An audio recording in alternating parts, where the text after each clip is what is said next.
আল্লাহ কি, আল্লাহ কেমন, আল্লাহ কি চান আপনার থেকে। কোরআন অর্থ বুঝে না পড়লে বেঁচে থাকার খুব একটা মোটিভেশন পাবেন না এই গডলেস বস্তুবাদী জীবনে। রিড, ইকরা, পড়ো।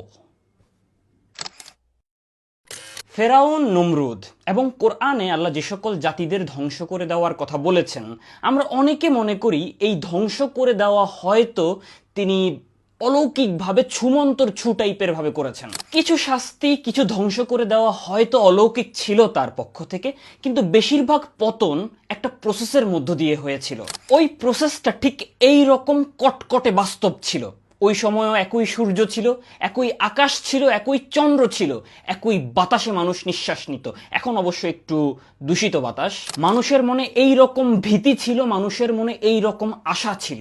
আল্লাহ চাইলে এক বলায় ফেরাউনকে ধ্বংস করে দিতে পারতেন, কিন্তু না, তিনি একটা প্রসেসের মধ্য দিয়ে তিনি ফেরাউনেরও টেস্ট নিয়েছেন, মুসা আলাইহিসসালামেরও টেস্ট নিয়েছেন, বনি ইসরাইলদেরও টেস্ট নিয়েছেন। আল্লাহ মানব জাতির এক দলকে দিয়ে আরেক দলকে শায়েস্তা করান। আল্লাহ সকল ক্ষমতার মালিক, তিনি যাকে ইচ্ছা তাকে ক্ষমতা দান করেন, যাকে ইচ্ছা তাকে ক্ষমতাচ্যুত করেন। আল্লাহ চাইলে অন্তরে স্বাভাবিকের চেয়ে বেশি ভীতি সঞ্চার করে দিতে পারেন, আবার চাইলে স্বাভাবিকের চেয়ে বেশি সাহস দিয়ে পরিপূর্ণ করে দিতে পারেন। চিন্তা করেন, 15 বছর ধরে কষ্ট করে গড়া ন্যারেটিভ আল্লাহ 15 দিনে ধূলিসাৎ করে দিয়েছেন। এটাকে স্বাভাবিক মনে করেন কিভাবে আপনারা? তারা আমাদের গডলেস করতে চেয়েছিল, কিন্তু মানুষের স্বাভাবিক প্রবৃত্তি হচ্ছে আল্লাহকে বিশ্বাস করা। এই জন্য তারা 5 জনকে গডলেস করতে পারলেও আল্লাহ 10 জনকে বিশ্বাসী বানিয়েছেন। এই ব্যাপারটা অনুধাবন না করতে পারলে ব্যাপারটা খুবই দুঃখজনক আপনার জন্য।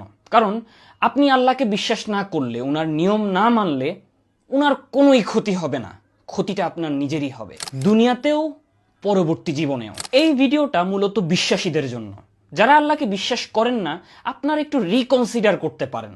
আপনারা কোরআন অর্থ বুঝে পড়ার চেষ্টা করতে পারেন।